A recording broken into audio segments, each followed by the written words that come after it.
Great. Well, okay. Excited to welcome everybody again. My name is David Levitus, and I'm the Executive Director of LA Forward Institute and LA Forward. I'm really happy to be here today with all of you.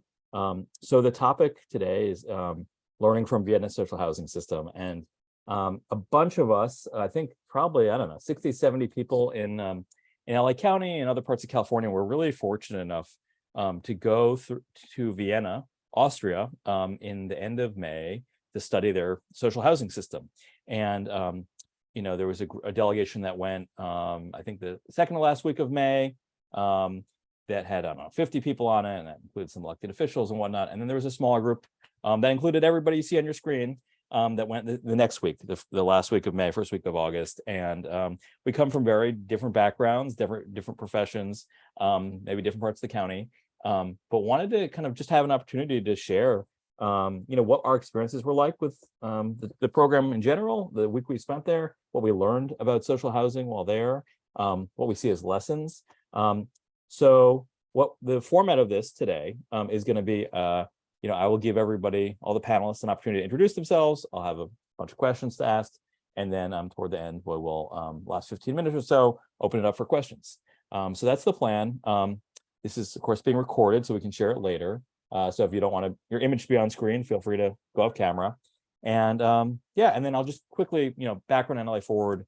We're a multi-issue organization. LA Forward Institute's a 501c3 organization, really dedicated to a fair and flourishing Los Angeles for everybody, and do all kinds of civic education work and community organizing work and mobilization. And part of what we're trying to do is to bring, complicated subjects and about policy and politics to a broad audience and make it legible and understandable. So this is very much part of that mission, and I'm just really grateful for all of you here to be here with us, and in particular for our panelists. So first, I'll start off with Saba, and I'll have you introduce yourself and say just who you are, and then I'll go to Andrea, and then Molly, and we'll start with questions. So Saba, take us away. Thank you for that wonderful introduction, David. It feels like I've known you forever, but it's really only been a couple months since we went to Vienna. So hi, everyone. My name is Saba Mwine. I'm actually about to change my name in a month or so because I'm getting married. And I hear it's going to be like high drama to do that. But for now, I'm Saba Mwine, soon to be Saba Mwine Chang. And I serve as the managing director at the Homelessness Policy Research Institute.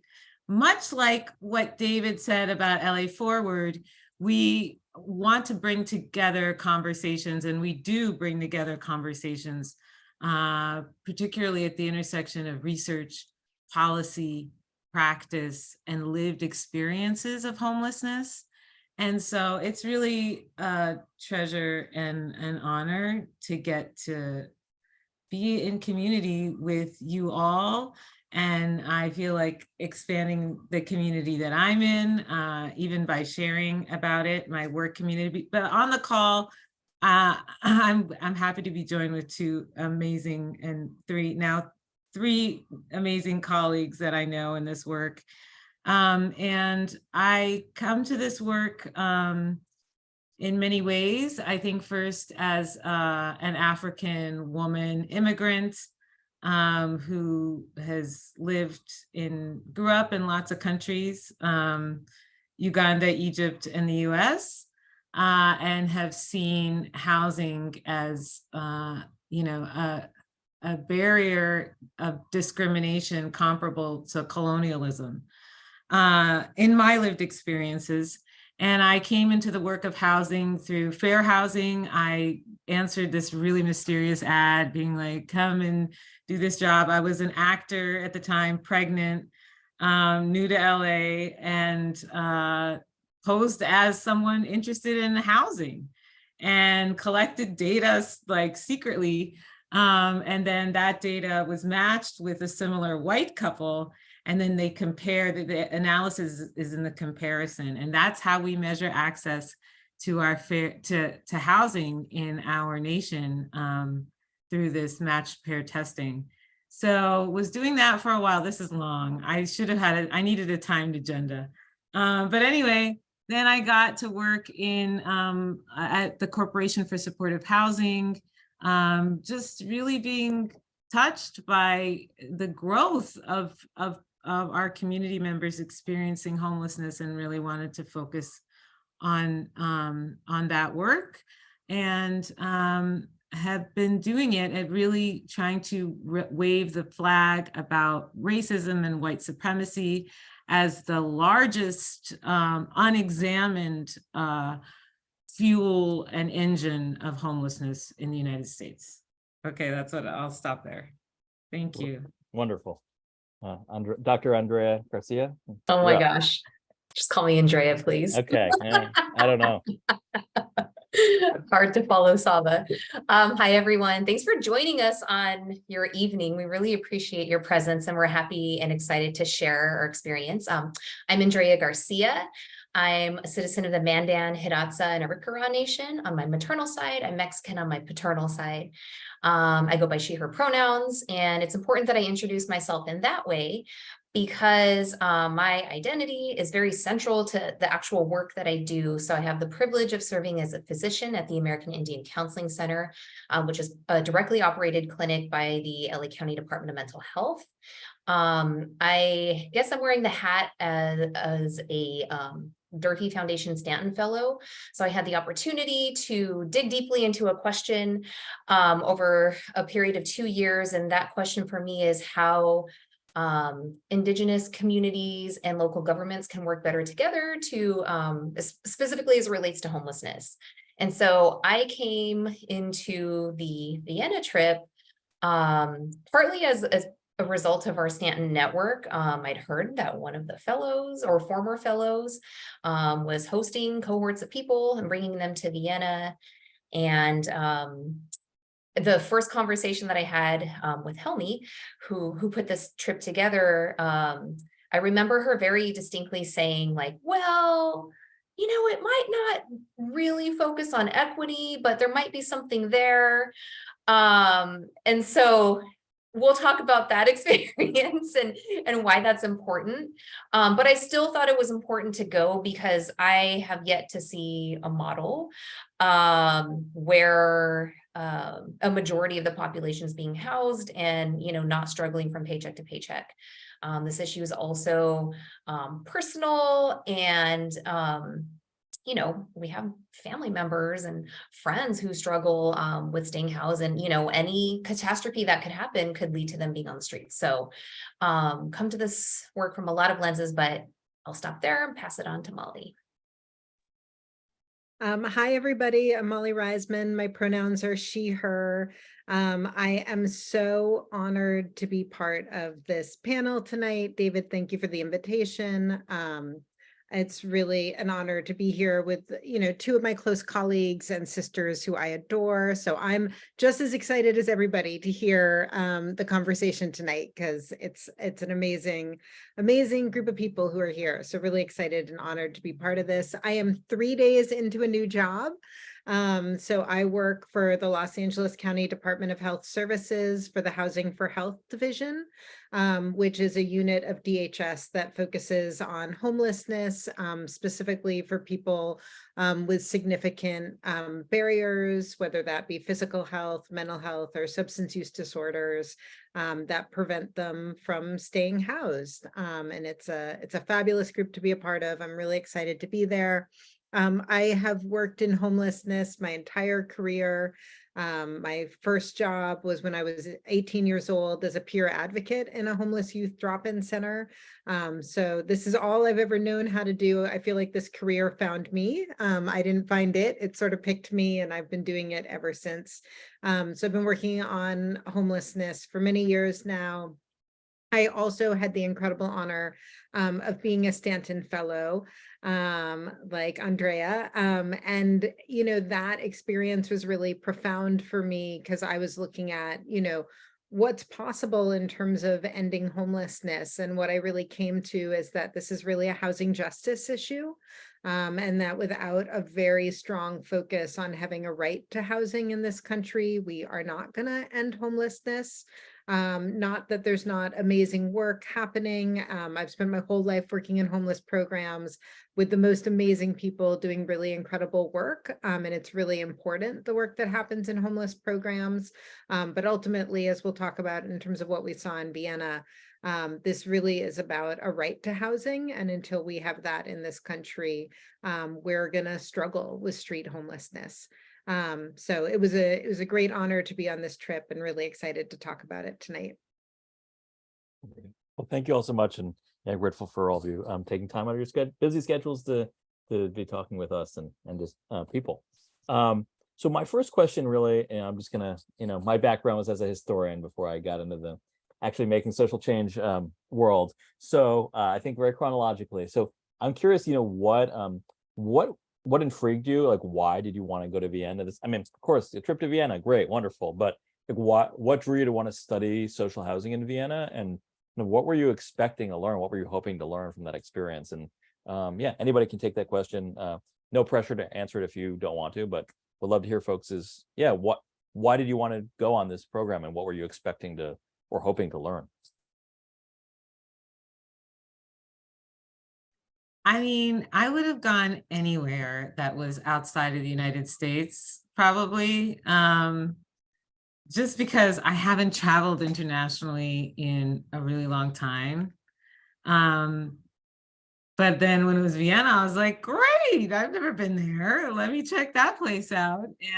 And it also was intriguing to go with like a program that like I could engage with some learning and hopefully like take it. I like the idea about taking other innovations back to the work that we're doing in Los Angeles.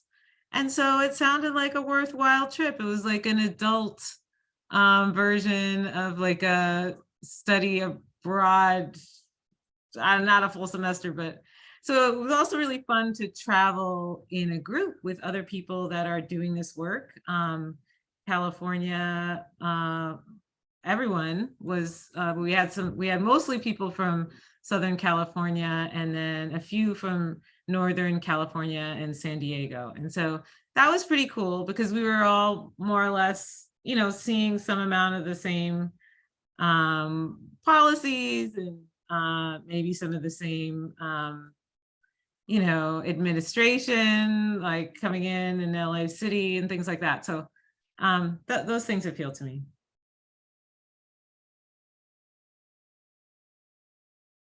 I'm curious about what you guys thought. Like, I love this because we get to like debrief. I know. I can share. So first off, the trip was organized by the Global Policy Leadership Academy, which is a program of LAHSA and Associates.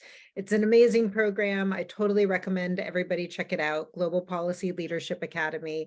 And it did have these deep ties to the Stanton Fellowship because Helmi had been a Stanton Fellow. I think she was a Stanton Fellow from 2016 to 2018, because I was a Stanton Fellow 2019 to 2020. And she was, I think, in the cohort before me. And part of what we're taught to do is, go study internationally other models that we can bring back to Los Angeles when you're doing a Stanton Fellowship. So she'd done a lot of travel. I had also looked at social housing when I was a Stanton Fellow and had gone to Helsinki, which is really amazing. Finland's one of the few countries in the Western world that's actually ended homelessness or gotten pretty close to ending homelessness, the closest anybody's gotten. In any capitalist society, there are big issues around land and ensuring people have access to housing they can afford, but Finland's got a really strong right to housing. So I had gone there and looked at their social housing model, which is great. And was really excited to see more of the social housing model. Vienna's is actually even more robust than what they're doing in Finland.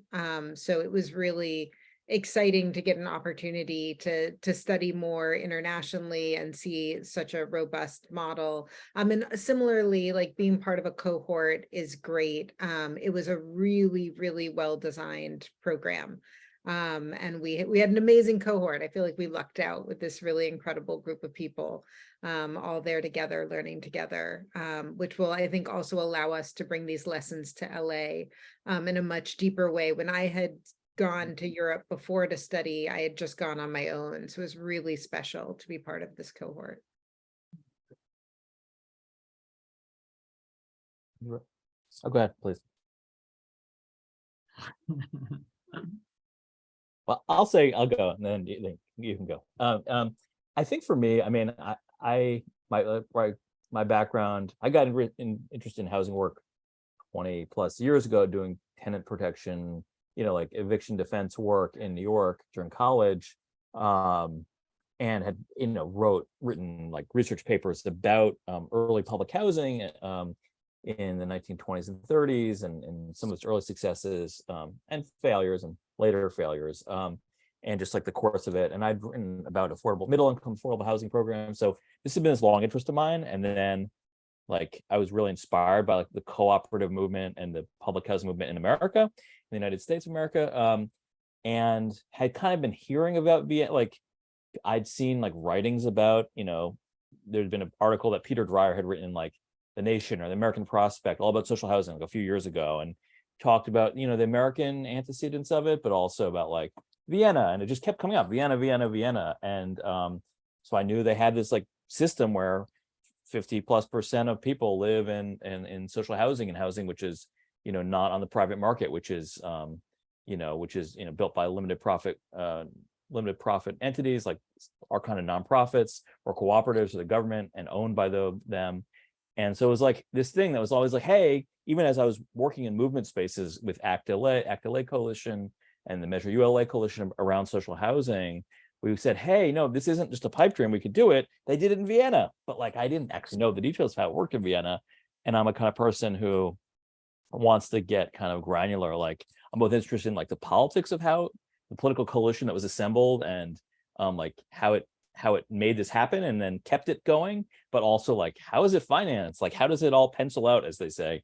So when the opportunity came up to go there as part of this program, and along with a scholarship to do it, I was like, well, this feels like when am I going to get this chance to really dig into this program that people keep citing as the model for what we are, some of us at least, are working to create here in Los Angeles with Measure ULA and other things. So it was kind of a no-brainer, like, oh, I need to go on this. But because I just was so busy, I didn't have much time to really think like, this is what I'm going to learn, or to read the briefing book they gave us too far in advance. So like I read the briefing book like on the plane ride over. So I went in with very little expectations, and I'll share more about what I think I like learned. But yeah, it was, although there was troublesome aspects, certainly of the country and the experience, it was really like a profound learning experience for me. Yeah. I kind of answered that in my intro, so I'll keep it going so we can answer more questions and share more of what we learned too. Great. So I guess, I'm curious what folks like, what were your, I'm going to ask this as a big question because I want to get into like the heart of like social housing in Vienna. So like, what were your like I mean, you can talk about surprises, but really like, what were your big takeaways? But like, how does this program work? Like, how does the social housing in Vienna work? Because they do, they have this massive program. So we could talk about like what the history of that is and how it came to be. But like, what do you think we learned from it that could be applicable? And like and then also like maybe what isn't working or what surprised you? I know those are very big questions, but I'll just put them out there and we can see where the conversation goes.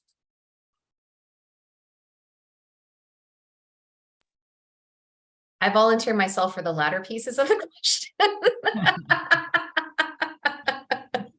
And I can give like super high level takeaways about what is working. But I know my dear friend Molly is quite a housing nerd, and perhaps I'm gonna put you on the spot. But we did get a pretty clear like overview of like the actual pieces and like drilled down. So if you want to speak to that first, and then I can tag on. Okay, so yeah, like the finance part and then the social like aspect. Those are kind of how I'm thinking about it. Sorry, Molly. No, I'm a total housing nerd, so it's okay to like ping me as a housing nerd. I don't mind. I'm very proud of my housing nerdiness. I can just say, like, just as a quick overview, so over half the population in Vienna lives in social housing, which is really amazing. I do think a big part of social housing is the decommodification of land, which just means taking land out of the profit. Sort of out of being a source of profit. So that means it can be government owned or nonprofit owned. They have limited profit housing associations, which in some ways are similar to affordable housing developers. In some ways they're not. But it's that idea that there is over half the land in Vienna is out of the private market. There is a very robust private market. It is a capitalist country. So there is a robust private market, but the private market doesn't control nearly as much land. So 95% of the housing stock in Los Angeles is controlled by the private market. I think it's like 55% in Vienna is controlled. It might even be less than that in Vienna that's controlled by the private market. So there's a lot of land that's been taken out of the private market, and then it's used in these sort of three really cool buckets. The first of which is municipal housing. Like David was saying, their municipal housing was actually the model for public housing in the United States, although we missed some pretty big lessons about what makes their municipal housing so great. So about 21% of people live in municipal housing, which is public housing. Operated and owned by the city of Vienna. And then I think it's 22% of the population lives in limited profit housing associations, which have rent caps, and they're limited in terms of how much profit they can make from the housing, which keeps the rents very low.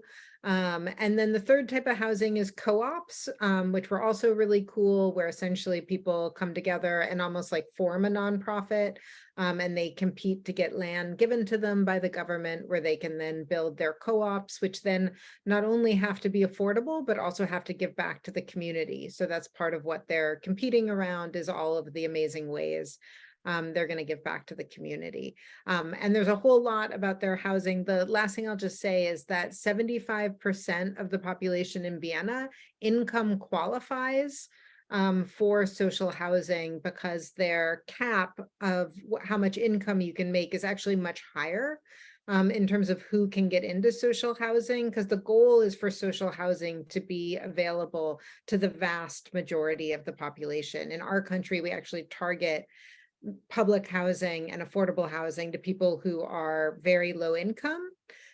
So at a much lower income, because we're obsessed with we should only support people who have the greatest needs. And well, I understand some of the thinking around that actually can ghettoize our public housing and our affordable housing, which they don't do. They're very focused on there being these social housing in every neighborhood, and that it be available to the vast majority of the population.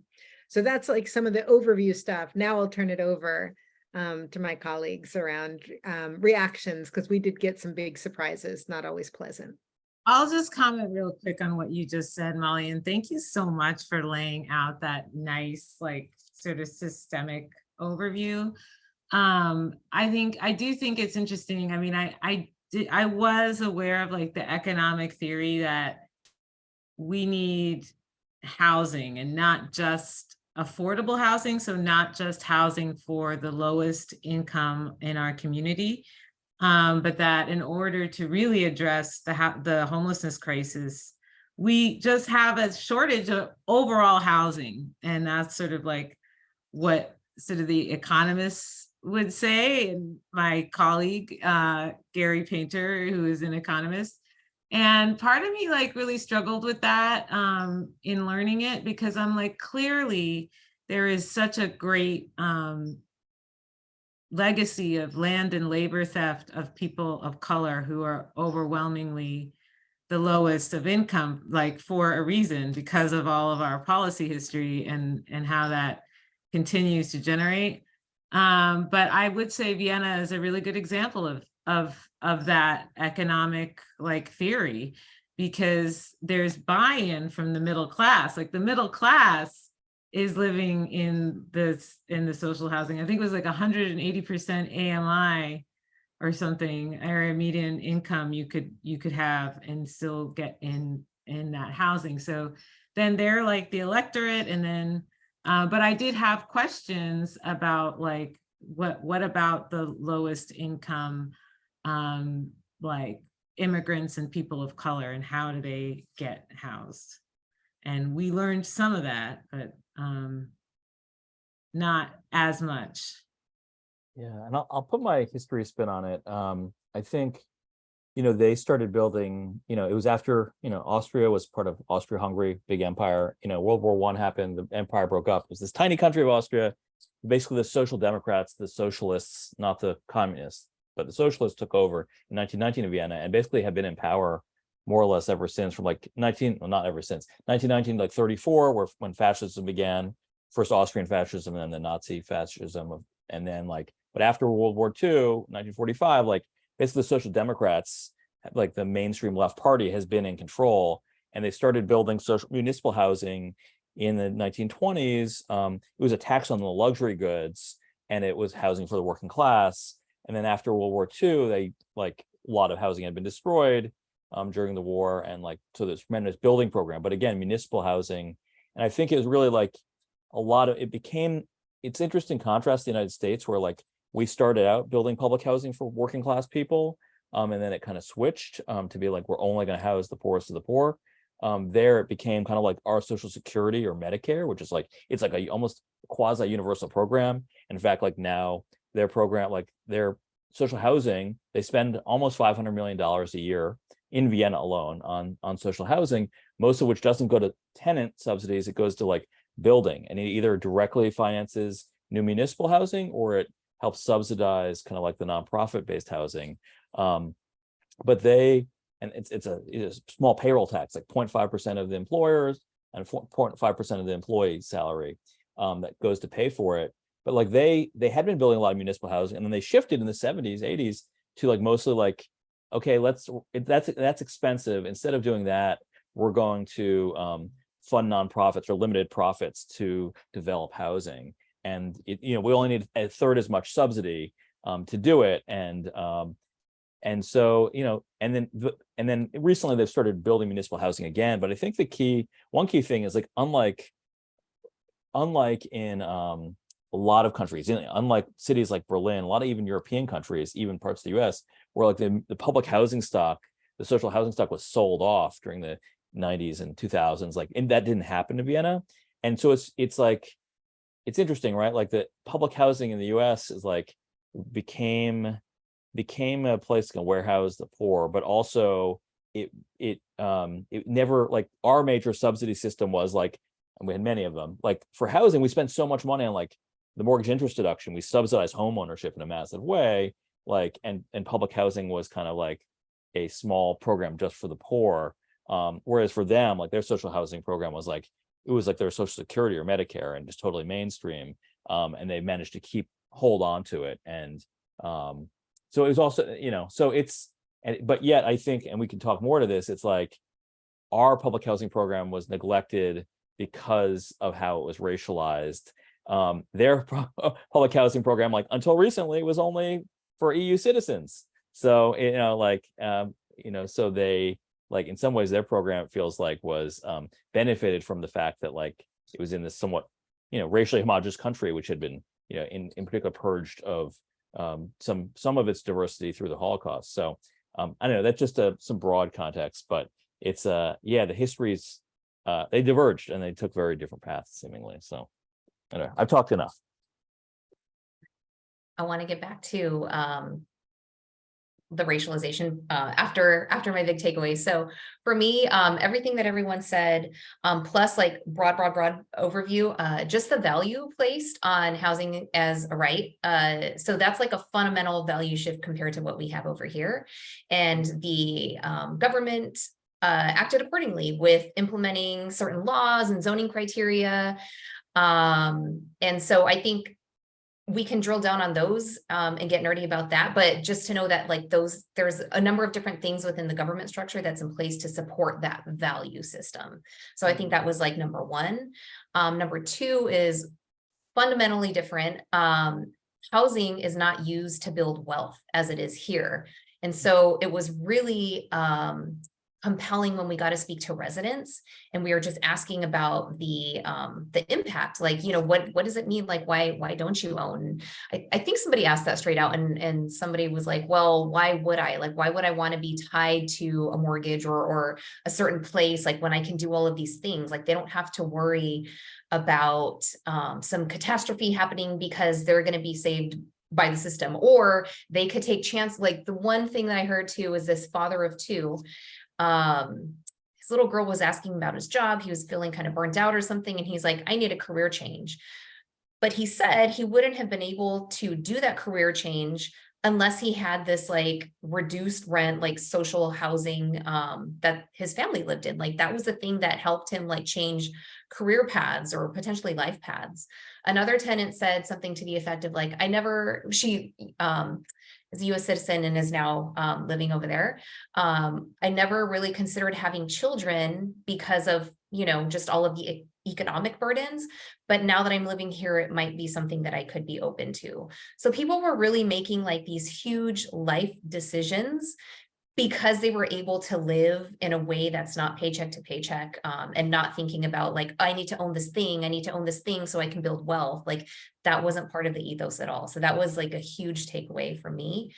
And then just really quickly, we haven't really described, but like when you walk into some of these, so the limited profit housing versus a municipal, like municipal is very nice. They're older buildings, but they're also rehabbing them. So within their budget, they have like intentional funds to rehab these 100-year-old structures, and they're really beautiful. Even back then, they decided to build courtyards. In one of the large ones that we went to, there was a kindergarten on there. So we walked into this like space, and it was like a green courtyard. You hear children playing. You know, it was almost surreal. And then when you go into some of the limited profiting places, they were almost like our equivalent of luxury units. And that's so because they have developer competitions to make sure that they meet all of these different criteria and standards, and they're even like sustainable and eco-friendly. So it's, again, I just wanted to reinforce for me, like people have this perception of like social housing as like beat down or whatever, and that definitely was not the case. The last thing that I'll say, and then maybe we can pivot back to some of the surprising stuff, was the social mixing. So Vienna talked about, or the people that we met with, pride themselves on social mixing. And by that, my interpretation is income mixing. And so if you remember, it includes lower income to middle class. But so they showed us a map. And so it's like a big city in a grid, and all of the little dots on it were equally spread out through all parts of the city, like the richer places, the not so nice places. And so they were able to integrate people of all incomes in that way. There were no like Beverly Hills or whatever neighborhood that would say you can't build here because it just is like, that's the law. So that was interesting. I thought social mixing also meant like, you know, racial, ethnic, country of origin, etc. But it turns out we kind of learned that that isn't quite the case, because we visited places that like a local resident told us to visit. We're like, oh, okay, like I see it now. Like there's some diversity here. So it wasn't quite the picture that we expected, but I'll stop there. Great. Yeah, I one other thing I wanted to mention, which is you know, I think like so many people, and like a lot of our affordable housing or public housing, like they regularly check your income, and they're like they check when you move in. Do you meet the qualification? If you do, you can stay there indefinitely, even if you become a millionaire. In fact, that's how the conservative parties there attack social housing. Like, hey, why is this millionaire getting to live here? But it's like, it provides this stability. You can plan. You're like, you know, this is what your rent's going to be. because the other thing is they peg their rents to like what the construction cost is. I think that's mostly for the limited profit or cooperative housing, but like you just know what your rent's going to be. In fact, it goes down after like the initial loans for construction are paid off.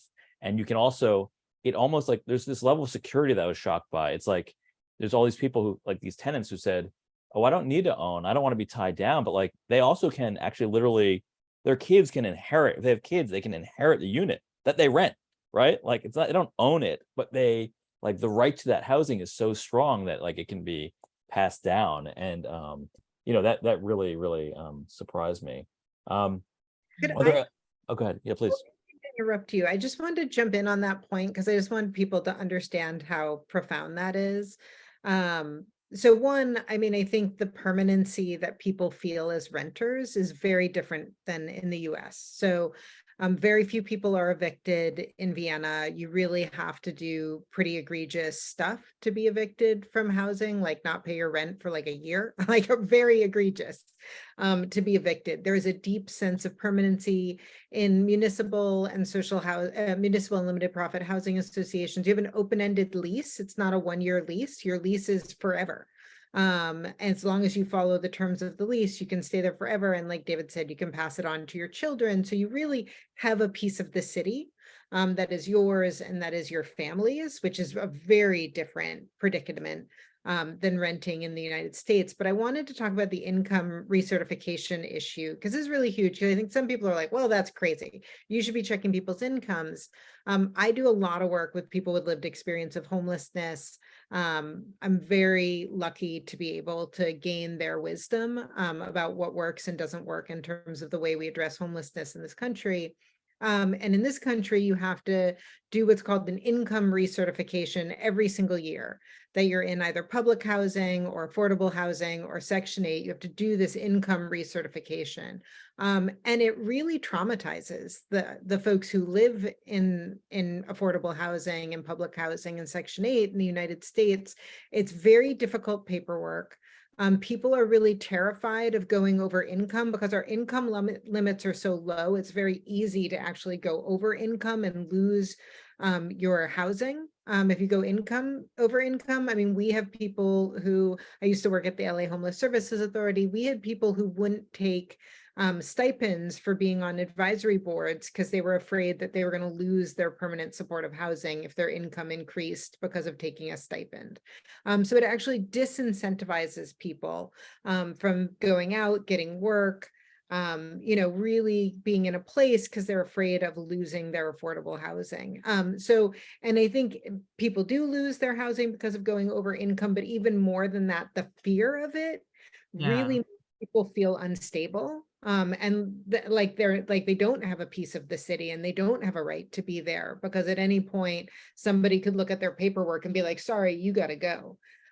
So I just want to say that because I think this issue about how we help people really feel stable and like they really can stay in our city.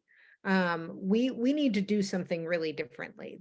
Our programs are designed to screen people out and kick people off. And that really traumatizes the folks who use these programs. And so that was a really big one for me about a lesson learned. And I think, you know, as we talk about what it means for ULA to say that there's going to be a social housing, that we're going to build social housing, that's going to be the biggest thing I'm going to advocate for, is that we not recertify incomes because of what an awful experience that is for people who have to go through that process. Yeah, I mean, I want to respond to that because I think it's really, and synthesize some of the themes that we've all been sharing. You know, David was talking about how affordable housing used to be for everyone. And when it used to be predominantly for white families, it was great, you know, and then once it became segregated, it became a function of our society maintaining land and labor theft in order to fund our capitalist society. And so capitalism just can't really exist without that free labor and that land theft, and just the idea of attaching worth to land, which is so fundamental to our existence, is just really, really horrific. And yeah, I wanted to talk a little bit about the financial trauma, because it's like basically the government, the government's programs, I mean, if they were to have a voice, they would be saying you're not worthy of receiving housing, and you have to prove it. And many of us that have had to kind of be in situations of needing that help have financial trauma from that experience. And I'll speak from my personal experience with the one time that I collected food stamps, and I had a college degree. And that was like, I was like, I don't know how I would do this if I didn't have the experience that I have. So it's absolutely trying to, you know, push people away from the services. And then this piece about not being able to build wealth, even though you're building a very strong career. And I'm seeing that we're getting close to the end of the call. And I just wanted to share a little bit about what, in fact, Andrea and I learned firsthand from a Black activist in Vienna. We had an experience where we got to meet up with a very young woman.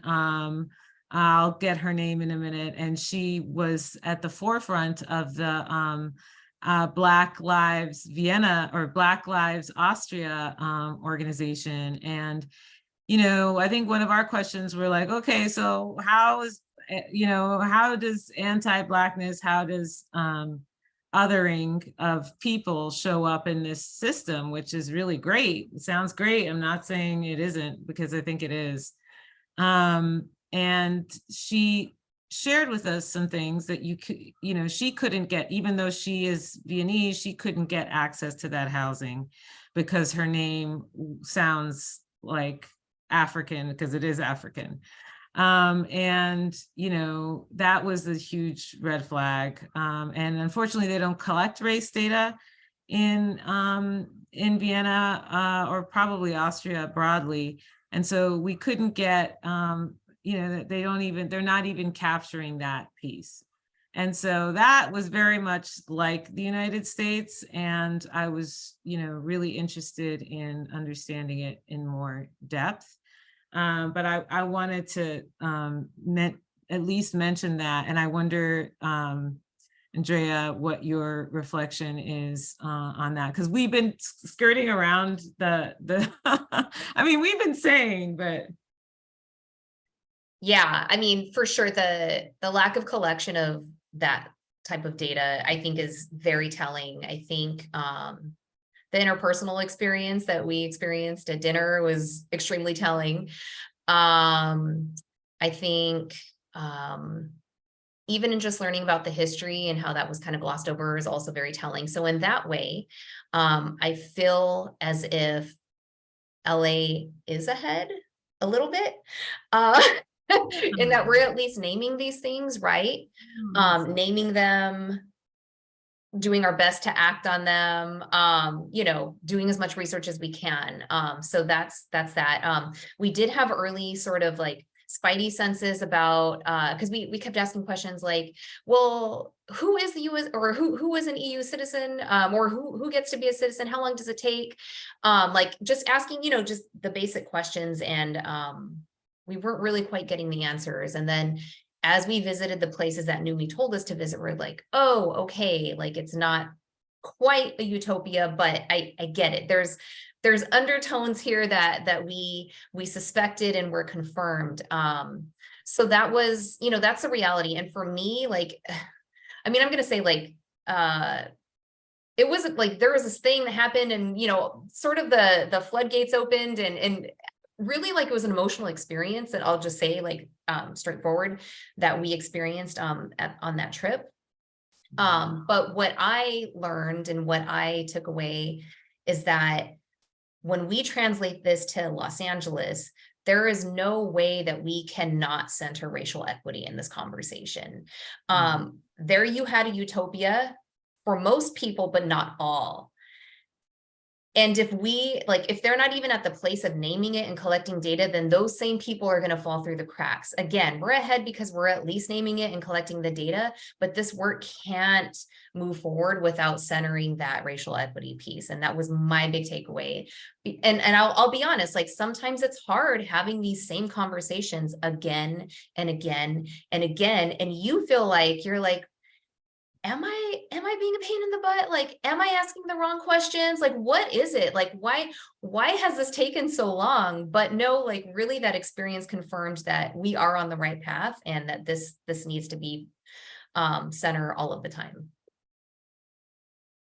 Yeah, I really appreciate you sharing that. And I think so much more, in a short hour is only, it's hard to take the richness of a 7-day workshop, but I think that's really there's so much truth to what you're saying. And I wonder what other folks, on that theme of like, okay, what are the lessons that we take from Vienna? What are the things that are like inspiring us to do back here in LA? And like, what do we need to do that's different, right? And I think Andrea, you kind of named it right squarely. But I'm curious whether other folks, like, what are your like, yes, let's bring this here versus like, wait, no, we got to do something differently than they're doing there, or they could even learn from us. I mean, I do just want to talk a little bit about centering racial equity, because I think that's exactly the way we have to approach this work. And that's exactly what our housing policy hasn't done. So our housing policy has been used as a tool of segregation, of calcifying the wealth gap between people of color and white people in this country. And these are fights we have every day in Los Angeles. I mean, I spent a lot of time, I used to work for Supervisor Sheila Kuehl, spent a lot of time trying to get resources into the West Side. And it was always this huge fight of why would you build it here? Land's so expensive. You can build, 5 affordable housing complexes in South LA for the one you build in Venice. And it's like, no, this is exactly what we have to do. We have to be building affordable housing and preserving these communities for everyone in this community. Most of the folks who are experiencing homelessness in Venice have been there longer than the homeowners in Venice, friends. Like, I mean, this is the part that's so painful. Like, everyone wants to be like, oh, people experiencing homelessness, they're not from here. No, people experiencing homelessness actually have much deeper roots in the communities where they're experiencing homelessness often. Yes, sometimes you'll find somebody who's like traveled from somewhere else to go to Venice Beach. But a lot of times when I do outreach in my neighborhood in Highland Park, I talk to people who are like, my grandmother grew up there. I went to elementary school here. I moved to Highland Park as an adult. They have a deeper right to this community than I do. And that's why, like, centering racial equity, really thinking about building this housing in every single community, preserving these communities for the people with deep roots in these communities is incredibly important. And also, like I said, fostering that sense of permanency. We've got to get away from using these programs feeling like they're designed to do everything possible to get you out.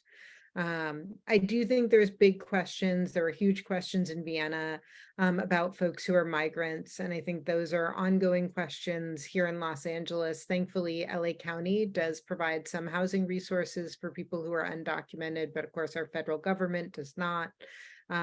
So I do think there's work, we need to do in this country as well around centering racial equity. That was definitely not happening in Vienna. And those are big questions for us. Indeed. I mean, certainly there are small things that we talked about around just, cutting the red tape at the very least, and broad access to housing. It's just, it really is, it's a crisis that, of course, they never got to in Vienna, because now, they were able to prevent that. And so, but I think a deep sense of safety for communities is like really essential to healing. And I guess, yeah, I think I came back with an idea of what like a culture of care can really look like from a community standpoint, where they had just built all of this, all of these great resources and structures. And I think, experiencing anti-Blackness in Vienna was really jarring, just from getting told to go back to Africa. It was not something I expected to experience. But I still had such a great experience with meeting a lot of Viennese that our tour guides were really incredible. And I really liked the wine, the Ritliner. I drank a lot of that. And yeah, I guess that's what I got. I think I'll probably be learning from that experience for a lot of years, just because it was so collaborative, just to go together and be in a new place together. I'll just quickly tack on to the collaborative piece. So there were 2 cohorts that went. There was ours, the best, and then there was a prior cohort. But the plan and the majority of these folks were from Los Angeles, from both cohorts. So the plan is to get these cohorts together, and I believe there was one prior, maybe in the fall, but to get everyone together and hopefully talk about next steps. That's dreamy, and so we're going to get together. But I'm really hoping that that we make progress in these conversations. So I'm looking forward to that. Sorry, we didn't do Q&A. Yeah, and I'm happy to stick around and take questions. Saba, if you want to show your photos too, if you're interested in doing that. Oh, should I? Is that cheesy? No, it's visual. Yeah. I'll make you a co-host. You can. Yeah, I think I'll just say in terms of lessons, they one interesting thing is we think they solved it already, but they had, the slum housing in Vienna and the homelessness was just so rampant, around the World War I. And it's we're in a really bad place. And then they just started building housing. They stopped for 11 years, but 12 years, but then started up again. And so it's just decades after decades of working on this, which is, to me, that's really inspiring, because it feels okay, we're really fighting an uphill battle right now. It's whatever money we raised from Measure ULA, which the voters of LA City passed last fall. Okay, is that even going to be enough? But you just start somewhere, and then you're doing it not just for yourself, but for the next generations. So that was hopeful for me. I think another takeaway for me was you have this interesting mix of municipal housing, and you have limited profit housing, you have the cooperatives. I was feeling well, maybe I'm not the best candidate for municipal housing, with income or other things, but the idea of the cooperatives was really exciting, in part because as you can see in these photos and videos that Saba is showing, there is so much green space there. And so this American dream, which is always a myth, but of course, but having a single family home and a yard, and that's how you build wealth, but it's also that's how you get your green space. And they do an amazing job in their municipal housing and all their housing of integrating green space, both courtyards we see here in Karl Marxhof, which is one of the earliest municipal housing things, but also even the newer cooperative housing or limited profit housing.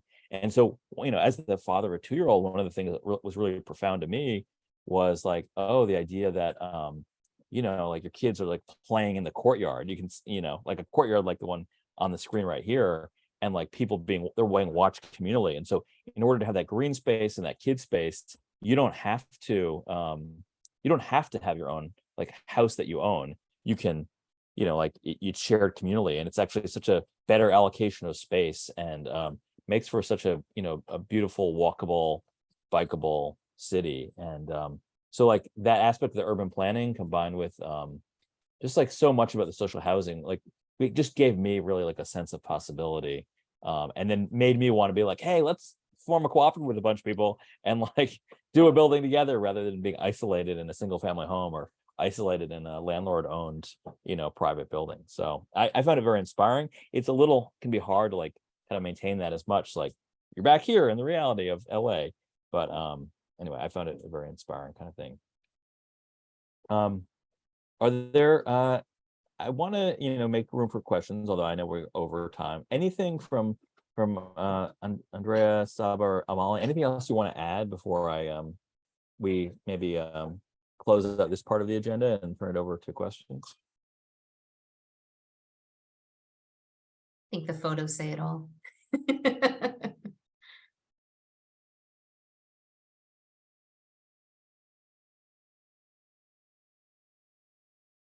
Molly, Saba, any other thoughts or like big takeaways you want to share? Reflections. I'm happy to jump into questions. Cool. Oh, and what we're seeing here on screen, right? It was like they're building this housing on the outskirts of Vienna. It's still in like they built the subway first, and then like they'd banked this land. This municipal quasi public agency had acquired this land, and then like they're building this neighborhood, this whole mini city, almost like in a planned way with a mix of private and social housing. So it's kind of incredible. It's like, do we do that here? No, we don't. We don't do anything like that. Okay, questions. So yeah, if you want to put questions in here, I think, yeah, especially questions about Vienna. I think we'll maybe hold on the questions about what's happening in LA right now.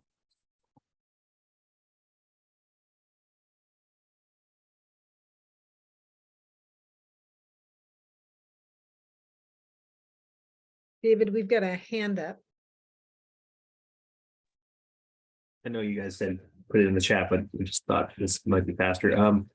So I'm curious, you mentioned money being like something like, was it $500 million every year spent on the social housing in Vienna, or whatever the sum is. So is that going toward new buildings, or is it all going toward, I guess my question is, how much new building goes on every year? Because, we're obviously that's this huge fight here, in LA of just getting buildings created. But is it constantly being regenerated? So I can take a first stab at that if folks want. So they have a 1% income tax that's dedicated to housing. That money is divided with a good chunk of it going to land acquisition. So they have a land bank to go out and purchase land. So the community David was talking about, which was a decommissioned airport, they secured that with their land bank, and then they're building, I think it's like 25,000 units of housing. I mean, the scale is unbelievable of what they're doing there. And that is a mix of private market and social housing, but 2/3 of the housing there has to be social housing. And that's the way their zoning is set up now. If they're going to build anything new, they don't really tear down buildings there. And we'll talk about that in a second. But if they're going to the outskirts of the city to build, all of that has to be 2/3 of it has to be social housing under their zoning code. So they put money into land acquisition. Then they put money into building new, which can be loans to limited profit housing associations or building municipal housing. They build more limited profit housing association housing because they don't have to fund that 100% through government subsidies because those developers get bank loans as well. And then the third piece that they invest in is rehab. So they do invest a significant amount of money in rehab, both rehab of their existing municipal and social housing, but also they rehab a lot of private market housing because they have a lot of very old buildings. It's Europe, it's an old city. And so they will offer to rehab a private market building in exchange. Some of the units have to become social housing for 15 years. So if it's a private market building, and they're coming into rehab, there's that's how the loan is essentially paid back, is through converting for a period of time some of those units to lower rents. So they do put a lot into rehab as well. That's a big part of their strategy. That's something that's desperately needed in this country. I will just say, I love public housing. I'm a huge public housing advocate. I think we should be building public housing again. I also think we desperately need to be investing in rehabbing our public housing. We've been starving our public housing. We've been starving it since it was originally built. A lot of it was built substandard, and we have starved it ever since. And our public housing is in really bad shape. But we actually have some really amazing locations like the William Mead public housing that's in Chinatown. I mean, we have some public housing. There's public housing in West Hollywood. I mean, we have amazing locations that are public housing that people don't even realize are public housing. And we desperately need funding to rehab those sites, make them beautiful housing like the housing we saw in Vienna.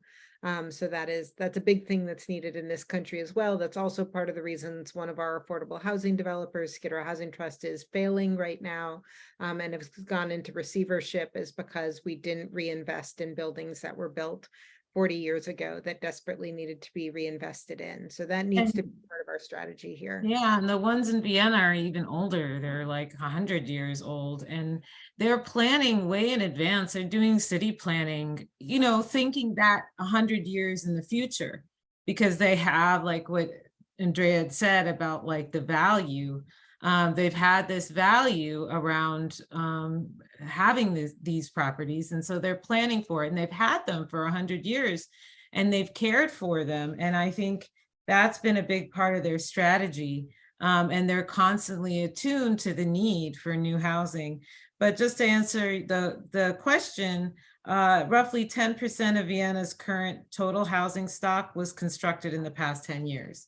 So this is an older housing stock that is constantly being touched up and, you know, and grown, but also preserved, like Molly said.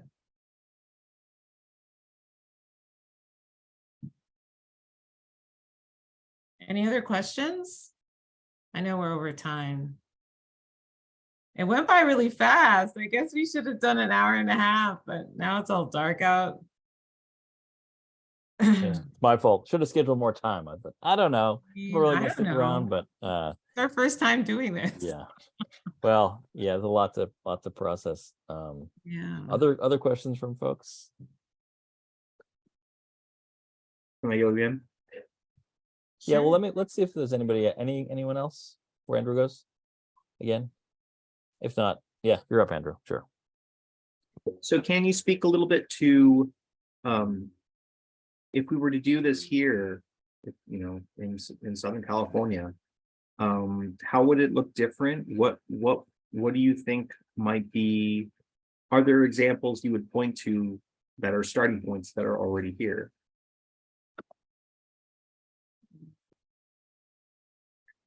Well, I think the community housing trust model is one that we have, and that we could definitely expand on. And there was like a sense of real, you know, safety and joy in the one that we visited, that they are all into, you know, using bicycles, and their building was in a very accessible place for that kind of transport, and they had, you know, they're all knew each other's kids, and there was a real strong sense of community. And I know that could be a really strong model, especially for people who have experienced the trauma of homelessness. I think community engagement and community building is really medicinal. I also think that model really kind of speaks to the land, like home ownership being the top way to build wealth in this country. So people could do that, and you know, people are doing that in a collaborative way, and that really was kind of cool to see a model that's existing there, similar to what we have here. And they built the building together, which was really interesting. Like they were able to start from the very scratch about what they wanted as a community, and they self-governed. So I think that, like, as a whole model, that would be something that we're already doing and we can continue to support. Yeah, I think that point of that, we actually have some really good bones that exist today. I think public housing, like I said, is absolutely, our public housing program was actually modeled on Vienna's. So investing in our public housing and building public housing again, community land trusts.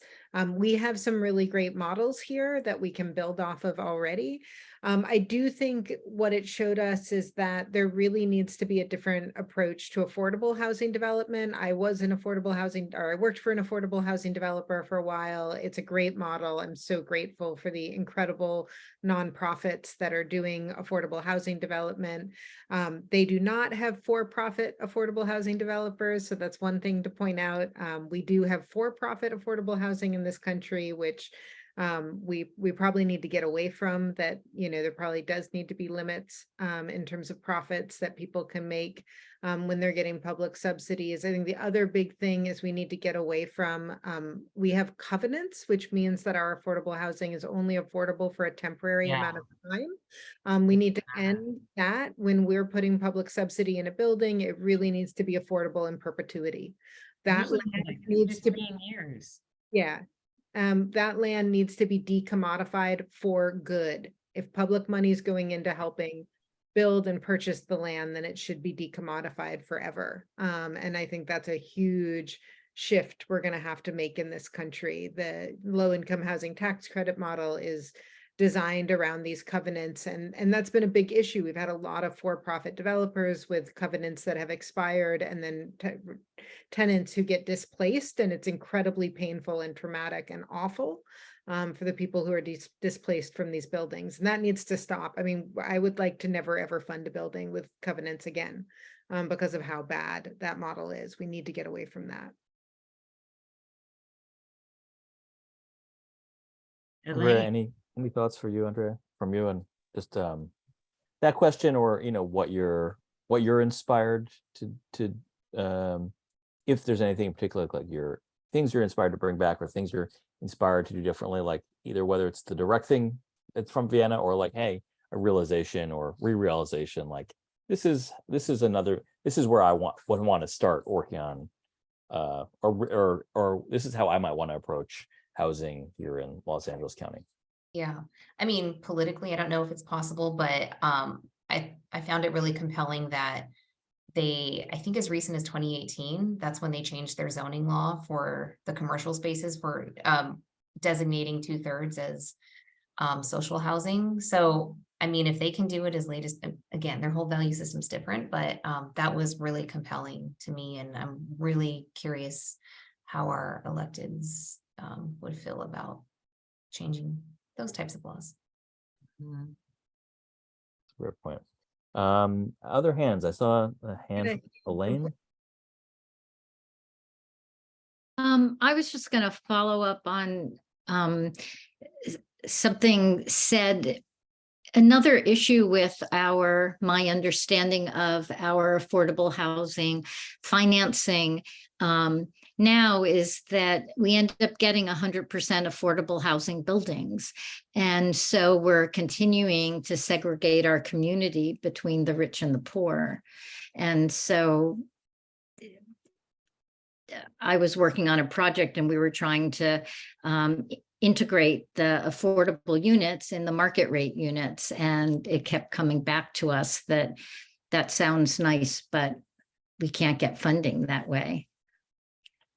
So I will share their buildings are 100% social housing, but their income limits to get much higher.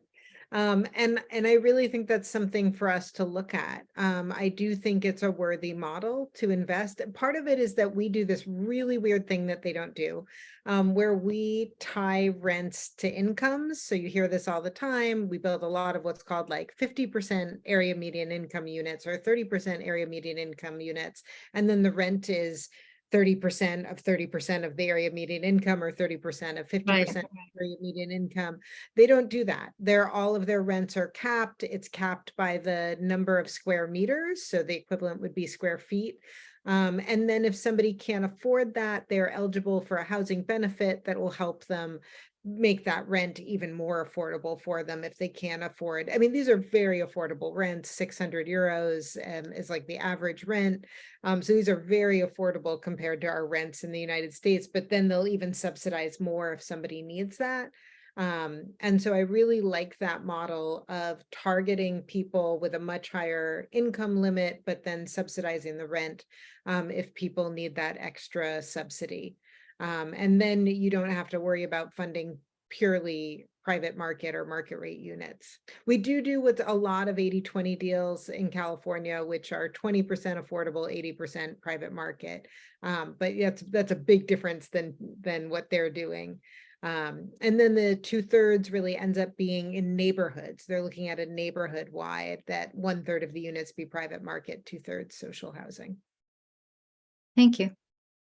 And it is interesting, you know, to Andrea's point, like there's passed a bill called AB 2011 a year ago, I think, that basically like Vienna's rule around zoning, like if you're converting commercial or industrial to residential, 2/3 of the new housing has to be social housing, subsidized housing, whereas like AB 2011, it's also for conversion, right? It's for sites that were commercial or industrial, or the zoning was commercial industrial, and it's basically saying, you know, like you have to do 20, I think it's like 20, I could be wrong, but like 20% affordable and 80% market. So we have a market, we have an undersupply problem in general, but particularly on the lower end, it's interesting, like it's kind of a contrast, like what they were able to do in Vienna versus like what we are doing in California. So it's obviously complicated, but yeah. One last question. I see Nan L has their hand up. Question? Hi, everybody. My name is Nancy. Thank you so much for tonight. This has been incredible. So let me just quickly say I'm super happy you brought up the expiring covenants. I think it's very important. That's a huge issue. Displacement is a huge issue. I'm very happy that you brought up a lot of complex issues tonight. I guess my one question is, you know, what are your like practical suggestions for people who want to move forward? Like, is there something, you know, all of us could do tonight? Is there something we could do tomorrow? You know, what are your practical suggestions? And then David, if it's appropriate, I would like to post something about the Barrington Place evictions, if that's okay with you. Yeah, sure. Post that in the chat. That'd be great. That's really important. That's an awesome, thank you, Nancy. That's an excellent final question, which is like, what are next steps? So I can come up with some, but I want to hear from our panelists there. Sure, you all have, could be whatever next steps you, could be very tangible, like do this now, or it could be broader cultural, political changes. So turn it over to you all. Who wants to go first? I can go ahead. I think, you know, one of the most sacred things in humanity is to convene and collectively come around these complex issues, like you said, Nancy, and learn as a community about what innovations may work in big and small ways. I think that I would hope for all of us to take away something that resonated from this conversation, and in their own personal practice, whether that be in their advocacy, whether that be in their anti-racist practice, whether that be in their work in the sector or beyond, I think would be helpful. I think one of the reasons why we're in the situation, that the crisis that we're in with homelessness in our region and in our country, is because so many systems have conspired to create it. And so it's just going to take a real collective approach in applying these concepts and learnings to different sectors and to different systems that might be part of the solution. So I think, you know, for lack of being, to avoid being too prescriptive, that's what I think I would offer in response to your question. And I love the idea of bringing this to the LAHSA conversation as well, because, you know, we've been very innovative in Los Angeles in the last 6 or 10 years, and so I think, you know, we're just continuing to kind of grow, and now this our work collectively has produced this and ULA, and so yeah, so it's great to be learning around these innovations. And thank you for posting about the Barrington evictions. That is a huge issue. And we really have to stand in solidarity to help people stay in their neighborhoods. Speaking of permanency and stability, incredibly important. And we need to get rid of the Ellis Act, and we need to get rid of Costa-Hawkins. So advocacy is needed. to get rid of some of our state laws that are really preventing us from helping people stay in their communities. I will say, just on a hopeful note, I've been doing this work for a long time. I worked in 2006 on Prop H, which failed. So in 2006, we asked the voters of LA to tax themselves to fund affordable housing, and people voted against that measure. What I should say is we didn't get the 67% threshold that's required for new taxes in California, which is insane that we have that threshold.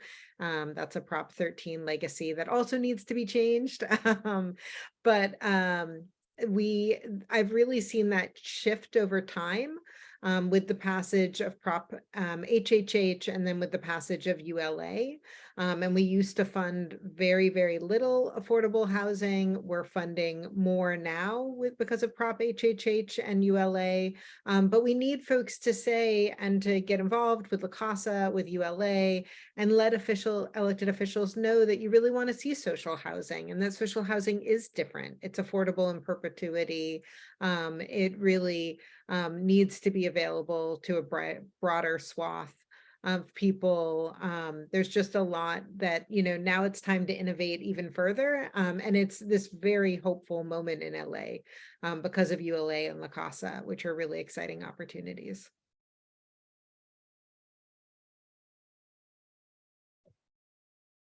I'll make this 1 minute. My guess is that you're all here tonight because you're deeply invested in this world already. And maybe one simple thing to do is, of the maybe 5 resources that were shared in the chat tonight, is to just share them with maybe somebody who's not your colleague, maybe a family member, a friend, so that they begin to start to wrap their head around where some of this could potentially go. And, when it comes time to needing their voices for a vote or public comment or whatever that is, there's at least some familiarity with at least one small bit of the conversation. Because as I've learned over the past 5 years, housing and homelessness is huge. And so I think most oftentimes people feel what can I do about it? But just those small pieces of education and you yourselves pulling them in a little at a time, I think can make all the difference as they share those conversations later with their friends and neighbors. So Yeah, I really deeply appreciate everything that's been said. I think, I'll be very specific, I think, or elaborate on things that have already been said, which is it was not government officials who put, you measure ULA on the ballot, last November, but it was, movement orgs and Team of Labor and other groups to do it. And the thinking was, we're going to pass funding for tenant protections and pass for traditional affordable housing, and we're going to pass money for social housing. And we did it. And now there's a fight over implementation. What is this money going to be used for? And making sure it's used for something like social housing is going to be, really important. And so, LA Forward, we created a housing justice action team where it's for mobilization. People who I think technically the deadline's over, but if you go on our website, you can still probably sign up. And just there was a meeting every month of the Citizens Oversight Commission, which was created by Measure ULA to oversee the money. It's supposed to be between $500 million and $1 billion a year coming in. Having them exercise their authority, exercise their power, that's huge. We need people to show up at that. LAHSA was created by a legislation last year. It's a countywide agency dealing with funding for affordable housing, potentially social housing, tenant protections. There's going to be probably a revenue measure and the November 2024 ballot. So that's going to need support. But we're also need to make sure the LAHSA board, which has county supervisors and the city council members, they're going to need to be pushed to, we don't know where they're going to need to be pushed yet. It's only existed for a couple of months, but they're probably going to need to be pushed or at least supported to do the right thing on this particular policy. So yeah, encourage people to share out social housing with some more resources in the chat. We can share out this panel discussion when we post it to our website. And then it really does matter, elected officials, these commissions, they need to hear from you, because if they don't hear from you, they just assume no one cares and they'll do whatever the staff wants them to do. Sometimes it's great, sometimes maybe not so great. or they do what the elected officials want them to, which could be great or not so great. So it's important that we just have people engaged. So I think that's it. We're way over time. I am sorry and grateful to the speakers for sticking with us for an additional 25 minutes because I have a bad sense of timing. And I'm happy to stick around for as long as people want, take questions. But this concludes the formal portion of our agenda. And yeah, just much gratitude for everybody for being here. So thank you. Thanks everyone for sticking it out too. Yeah, thank you everyone for joining and just for the questions, and thank you, David and Molly and Andrea. Like, oh, hugs. That was really awesome. I'm glad we had that experience together.